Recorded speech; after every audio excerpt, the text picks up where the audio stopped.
હરિઓમ વિદ્યાર્થી મિત્રો, આજે આપણે ધોરણ 7 વિષય સામાજિક વિજ્ઞાન પાઠ 13 બરાબર એના સ્વાધ્યાયના પ્રશ્ન આગળના બે પ્રશ્ન આપણે આગળના વિડિયોની અંદર જોયા હતા. આજે આપણે પ્રશ્ન નંબર 3 એનો બીજો આપણે જોવાના છીએ જળ સંસાધન. બરાબર, જળ સંસાધન વિશે તમને મુદ્દાસર પ્રશ્ન પૂછે કે ટૂંકનોંધ પૂછે.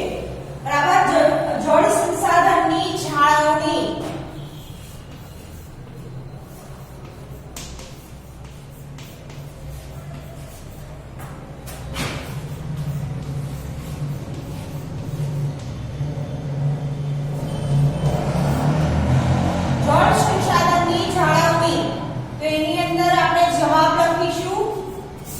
પહેલો પોઈન્ટ, જળ સંસાધનની જાળવણી માટે તેનો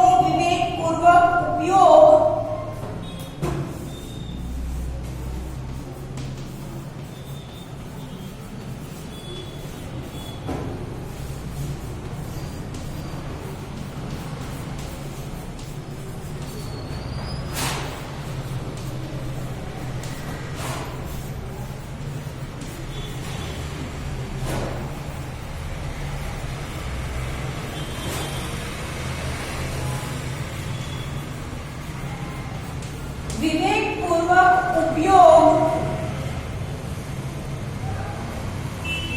સૌથી પહેલી આવશ્યકતા છે.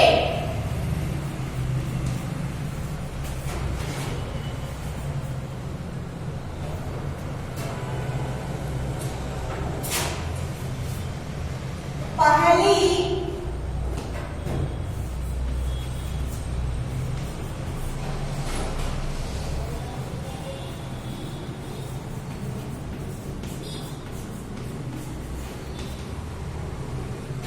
બીજો પોઈન્ટ છે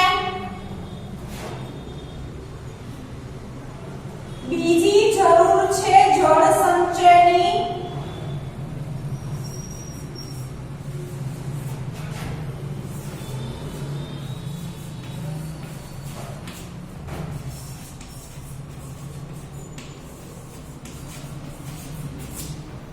બીજી જરૂર છે જળ સંચયની. જળ સંચય અને જળ સંરક્ષણ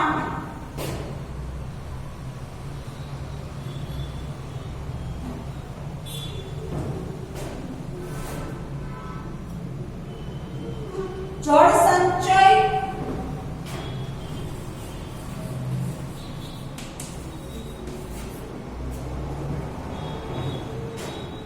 અને જળ સંરક્ષણ માટે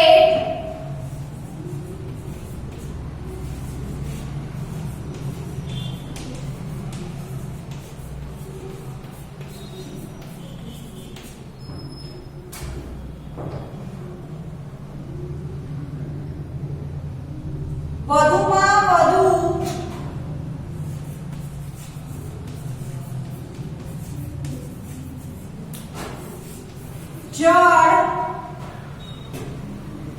જળાશયોનું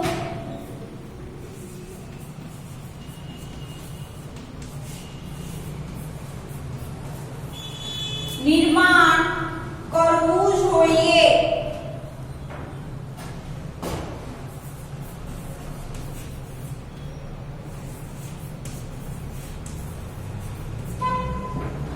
બીજો પોઈન્ટ છે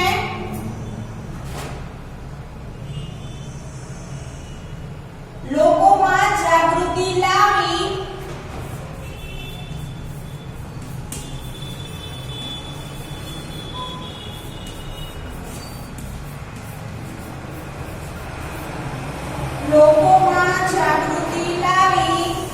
જળ સંસાધનની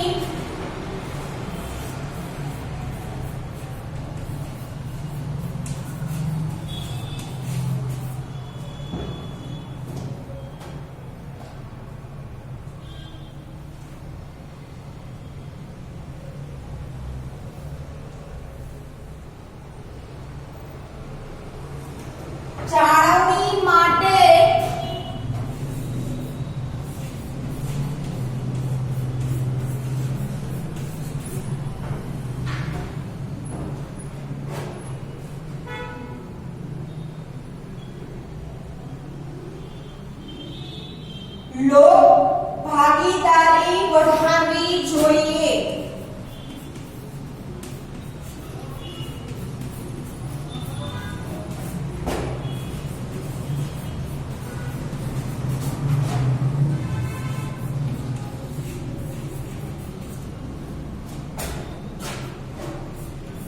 આગળ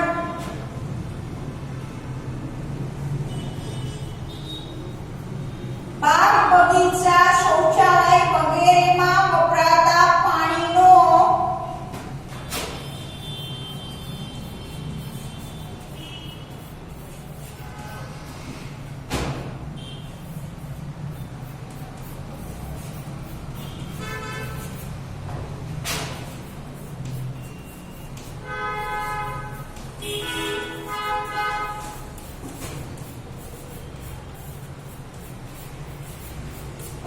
વગેરેમાં વપરાતા પાણીનો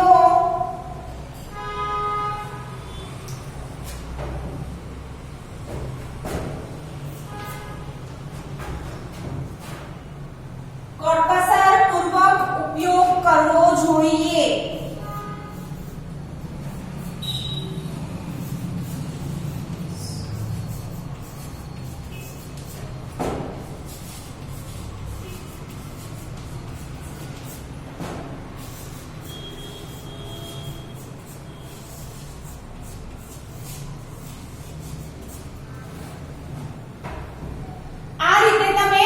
અહીંયા બહુ થોડા પોઈન્ટ લખેલા છે, પણ આપણે 3 ગુણ કે 4 ગુણનો પ્રશ્ન હોય તો એની અંદર ઓછામાં ઓછા આપણે 1 ગુણના 2 પોઈન્ટ લખવા જોઈએ. એ રીતે પોઈન્ટ બનાવી અને વધારે સારી રીતે આપણે પ્રશ્ન લખી શકીએ છીએ. બરાબર, અહીંયા મેં ટૂંકમાં બતાવ્યું છે, પણ તમે આની આગળ પણ પોઈન્ટ ઘણા બધા લખી શકો છો. બરાબર.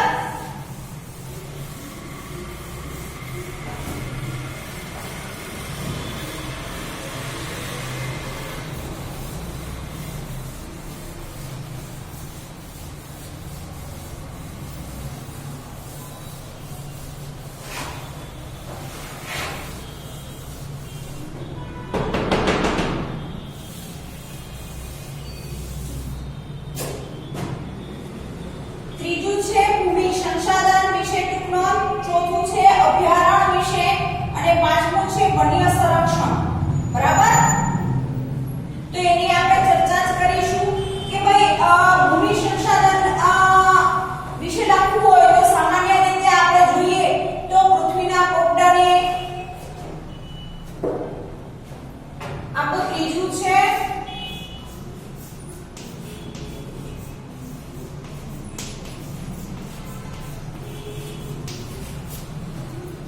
ભૂમિ સંસાધન, ચોથું છે અભયારણ્ય,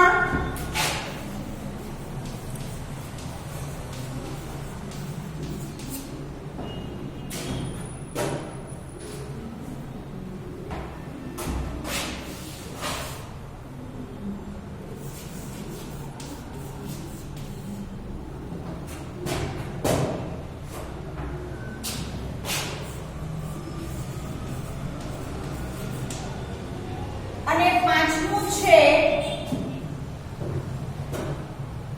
વન જીવ સંરક્ષણ.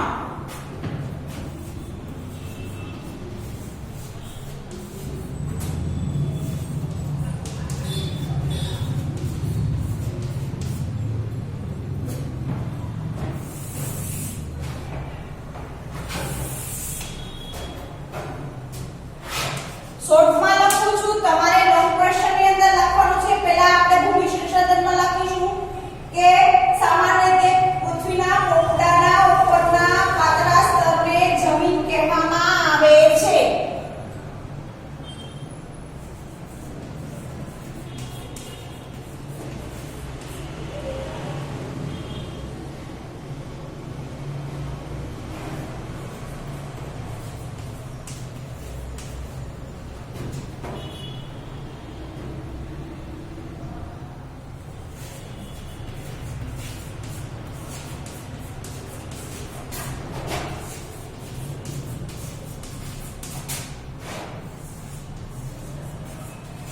જમીન કહેવામાં આવે છે.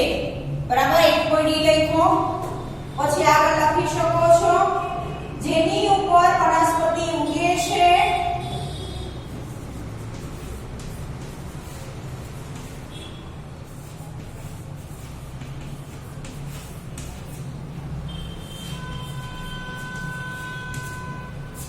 ત્રીજું, જમીન અનેક પ્રકારના કણોની બનેલી હોય છે.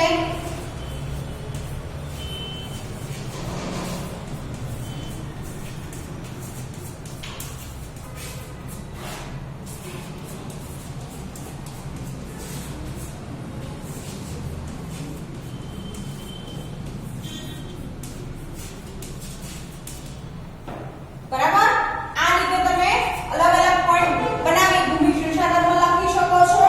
એના પછીનું છે જે અરણ્ય એટલે કે જંગલમાં ભય ન હોય તે અભયારણ્ય, જેમના સાથે વિનાશનું જોખમ હોય એવા વન્યજીવોના સંરક્ષણ અને સંવર્ધન માટે સુરક્ષિત કરાયેલ જંગલ વિસ્તાર, જેને આપણે અભયારણ્ય કહીએ છીએ. અભયારણ્યની વ્યાખ્યા લખવી હોય તો આ રીતે લખીશું: જે જંગલમાં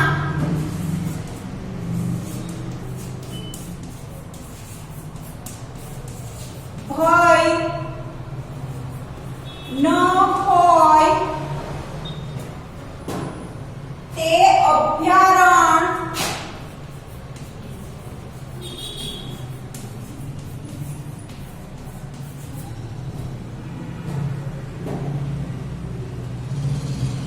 જેના માથે વિનાશનું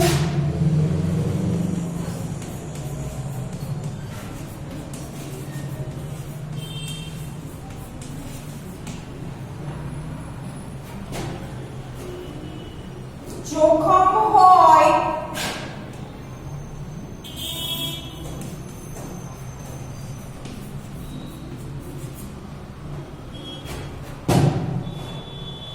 એવા વન્યજીવોના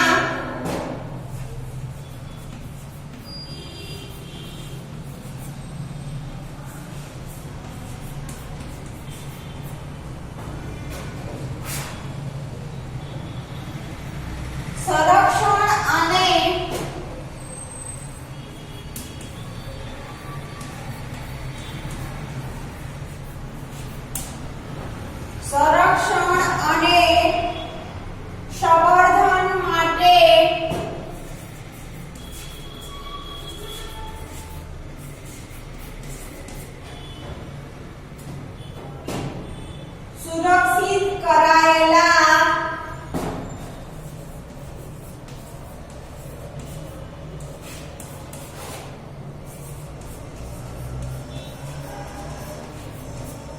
સુરક્ષિત કરાયેલા જંગલ વિસ્તારને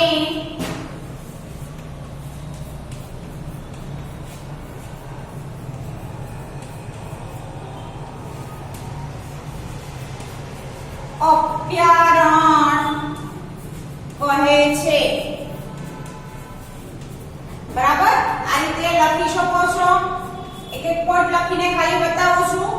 એ જ રીતે તમે આગળ પણ ટ્યુટોરિયલની અંદર પોઈન્ટ વાઇઝ લખતા રહેજો. આપણે આગળની ટ્યુટોરિયલ જોઈ લઈએ. જંગલોનું આર્થિક વન્ય સંરક્ષણમાં વન્યજીવો પર થતા અત્યાચાર અને શિકાર પ્રવૃત્તિને અટકાવવી જોઈએ.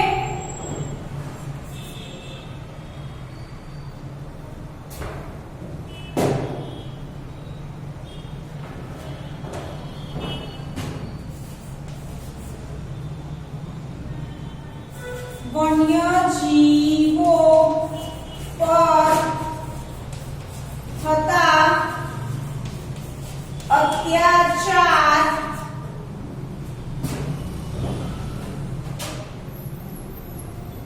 અને શિકાર પ્રવૃત્તિને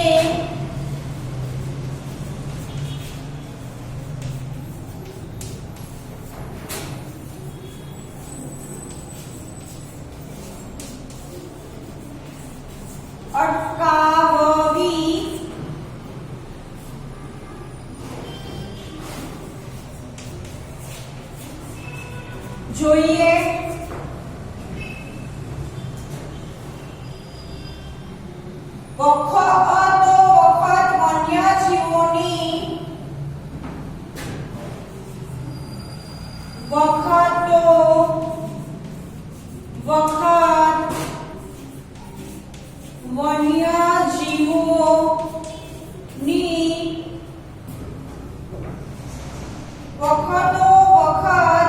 વન્યજીવોની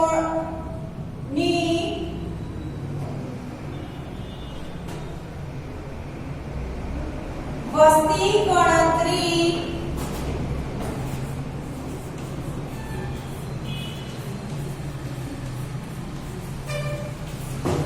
કરવી જોઈએ.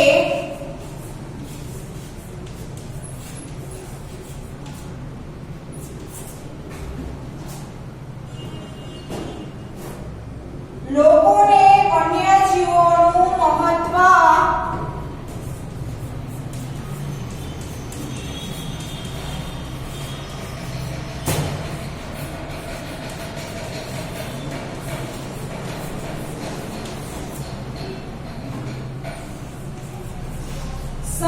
સમજાવવું જોઈએ. બરાબર, આ રીતે તમે ટૂંક નોંધની અંદર પોઈન્ટ વાઇઝ લખતા રહેજો. બરાબર, અહીંયા મેં બહુ ઓછા પોઈન્ટ લખ્યા છે, પણ મુદ્દાસર પ્રશ્ન 3 માર્કનો કે 4 માર્કનો હોય તો આપણે મુદ્દાસર જ જવાબ લખવાનો રહેશે. બરાબર, આગળના પ્રશ્ન આપણે જોઈએ. છેલ્લો પ્રશ્ન નંબર સ્વાધ્યાયનો 4.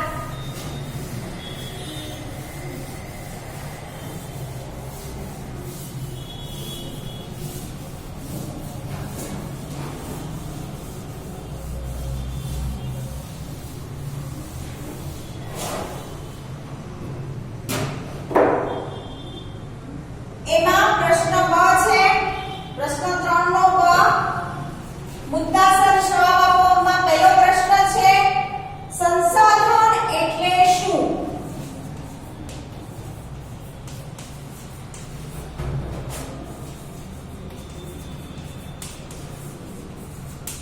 મેં તમને કીધું કોઈ મુદ્દાસર પ્રશ્ન આવે એટલે આપણે જવાબ વ્યવસ્થિત લખવાનો રહેશે. બરાબર, સંસાધન એટલે પૃથ્વી પર મળતા હવા, જળ, જમીન, વનસ્પતિ અને ખનિજો જેવા માનવીને ઉપયોગમાં આવતા કુદરતી તત્વોને, પદાર્થોને સંસાધન કહે છે.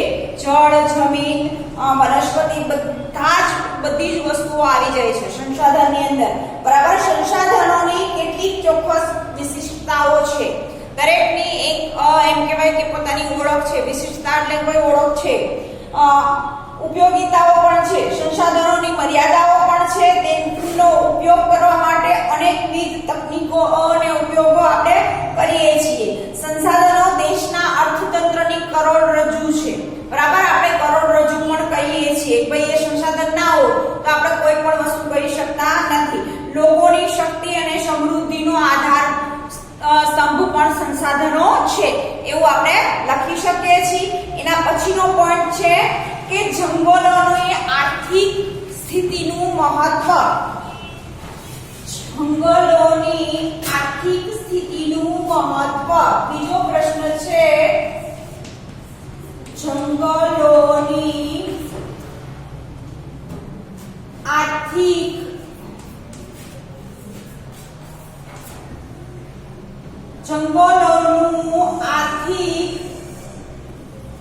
મહત્વ. હવે જંગલો આપણે કઈ રીતે ઉપયોગી છે તેની અંદર આપણે અલગ અલગ પોઈન્ટ લખી શકીએ છીએ કે જંગલોની મુખ્ય જે પેદાશો છે, મુખ્ય પેદાશની અંદર આપણે ખબર જ છે, મેં તમને કીધું છે ભાઈ લાકડું.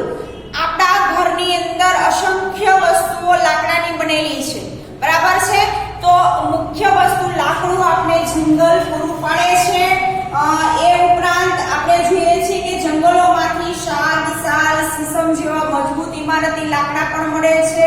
તેમાં ઘણી ફર્નિચર બને છે. દેવદાર અને ચીડ જેવા વૃક્ષોના પોચા લાકડામાંથી એમ કહેવાય કે રમતગમતના સાધનો, ચાની પેટીઓ, દીવાસળીની બાકસની જે સળીઓ છે એ બનાવવામાં આવે છે. પછી વાંસ અને એના વાંસમાંથી કાગળ અને ટોપલા, ટોપલી, સૌંદર્ય એટલે કે સુશોભન કરવાના અનેક વિવિધ નમૂનાઓ એ બધું જ વાંસમાંથી બનાવવામાં આવે છે. એ ઉપરાંત જંગલોમાંથી લાખ, ગુંદર, મધ જેવી ઔષધિઓ પણ આપણે મળે છે. પછી આગળ લખી શકીએ ખેરના લાકડામાંથી કાથો મળે છે. ચીડના રસમાંથી ટર્પેટાઇન અને યુકેલિપ્ટસ ના પાનમાંથી ઔષધિ તેલ મળે છે. સુંદરી વૃક્ષના લાકડામાંથી હોડી બને છે. બરાબર. એટલે જંગલોનું મહત્વ આપણા જીવનની અંદર ઘણું બધું છે એવું આપણે કહી શકીએ છીએ. આગળનો પ્રશ્ન છે સહારાના રણ પ્રદેશ અને પ્રાણી જગત વિશે જણાવો. તો સહારાના રણ પ્રદેશ હોવાથી અહીંયા વનસ્પતિ ખૂબ ઓછી જોવા મળે છે. રણની ધાર પર જ્યાં ખૂબ જ ઓછો વરસાદ પડે છે ત્યાં ટૂંકા ઘાસ આપણે વધારે જોવા મળે છે. રણ પ્રદેશ મુખ્યત્વે થોરનું છે, કાંટાળા છોડ છે, વનસ્પતિ છે. અહીંના રણ દ્વીપમાં ખજૂરના વૃક્ષો પુષ્કળ પ્રમાણમાં થાય છે. સહારાનું રણ પ્રાણી જગત એટલે કે સહારાના રણનું મુખ્ય પ્રાણી ઊંટ છે. રણનું વહાણ કહેવાય છે. રણ દ્વીપોના આ ઘેટા બકરા, ઘોડા, ખચ્ચર, ગધેડા વગેરે પ્રાણીઓનો ઉછેર પણ થાય છે. આ ઉપરાંત રણ વિસ્તારની અંદર ઝરખ, વીંછી, કાચીડા, સાપ, ગરોળી, ઘો વગેરે જેવા પ્રાણીઓ પણ આપણે જોવા મળે છે. આગળનો પ્રશ્ન છે જળ તંગી એટલે શું? ચોથો પ્રશ્ન છે જળ તંગી એટલે શું? જળ તંગી એટલે કે ભાઈ પાણીની તંગી ઊભી થવી. હવે પાણીની તંગી કયા કારણોસર ઊભી થાય છે? પહેલા તો આપણે એ વિચારવું પડે. બરાબર. પાણીની અછત ભારતમાં છેલ્લા દાયકાના વસ્તી વિસ્ફોટ એનું મુખ્ય કારણ આપણે ખબર છે કે ભાઈ વસ્તીનો વિસ્ફોટ થયો છે જેના કારણે જળની સમસ્યા ઊભી થઈ છે. પછી નિરંતર વસ્તી વધારો, અનાજ, રોકડિયા પાકોની વધતી માંગો, બરાબર, શહેરીકરણ, લોકોનું ઊંચું જીવન ધોરણ, પાણીના વપરાશમાં ઝડપી વધારો, દરેક પ્રકારની ગંદકી સાફ કરવા માટે પાણીનો ઉપયોગ થઈ રહ્યો છે. વર્તમાન સમયમાં ભૂમિગત જળને ટ્યુબવેલ દ્વારા બહાર કાઢતા ભૂમિગત જળ પણ નીચું ગયું છે. પરિણામે હાલમાં દેશમાં ઘણા મોટા જળ તંગીનો સંકટ ઘેરાયેલું છે. આશરે ભારતમાં 8% શહેરો અને 50% ગામડામાં પીવાલાયક પાણીની તંગી ઊભી થાય છે. બરાબર. આ રીતે તમે લખી શકો છો. પાંચમું છે જમીનનું ધોવાણ અટકાવવાના ઉપાયો. બરાબર. જમીનનું ધોવાણ થાય છે તો એને અટકાવવા તમે કયા કયા ઉપાયો કરશો? તો એની અંદર પહેલું આપણે લખી શકીએ છીએ કે જમીન પર થતી તણાવ પ્રવૃત્તિઓનું નિયમન કરવું જોઈએ. જે આપણે બાંધકામ કરીએ છીએ એનું નિયમન થવું જોઈએ. ઢોળાવાળી જમીનને સમોચ્ચ રેખીય પગથિયાની તરાહથી વાવેતર કરવું. પડતર જમીનમાં વૃક્ષારોપણ કરવું. જ્યાં પાણીના વહેણના ખાડા ભરાયા હોય ત્યાં આડે બંધ બાંધવા. પાણીના વેગ ધીમો પાડવા. ઢાળવાળા ખેતરોમાં ઊંડી ખેડ કરવી. પાણીનો વેગ ધીમો પાડવા, ઢાળવાળા ખેતરોમાં ખેડ કરવી. ખેતરોમાં પડ ધોવાણ થતું અટકાવવા. ખેતરોની ફરતે બાળ બાંધવા. વૃક્ષારોપણ કરવું. આ પાડાઓ ખેતરની માટીને વહેતા પાણીને બહાર ધકેલતા રોકી શકે છે. આવા અનેક આપણે ઉપાયો કરી શકીએ છીએ. બરાબર. અહીંયા સુધી આપણે એમ કહેવાય કે પાઠની સદે પૂરું થાય છે. પછી છેલ્લે આપણે પ્રશ્ન નંબર 4 આપ્યો છે કે નીચેની વિગતો તમે નકશામાં પૂરો. તો એની અંદર છે લડાખ, કચ્છનું રણ, નર્મદા નદી, સાબરમતી નદી, અંદમાન નિકોબાર ટાપુ. હવે લડાખ છે એ ઉત્તર ભારત. નકશાની અંદર તમે જોશો ભારતનો નકશો તો ઉત્તર ભારતની અંદર લડાખ આવે છે. બરાબર. કચ્છનું રણ ગુજરાતની અંદર આવશે. પશ્ચિમ દિશાની અંદર ગુજરાત રાજ્ય આવેલું છે તો ત્યાં આપણે એ દર્શાવીશું. નર્મદા નદીનું ઉદ્ગમ સ્થાન મધ્યપ્રદેશથી થઈ ગુજરાતમાં વહે છે એટલે એ સાઈડ આપણે દર્શાવીશું. સાબરમતી નદી આપણા અમદાવાદમાં દર્શાવવાની રહેશે. અંદમાન નિકોબાર આપણે દક્ષિણ ભાગની અંદર આવેલા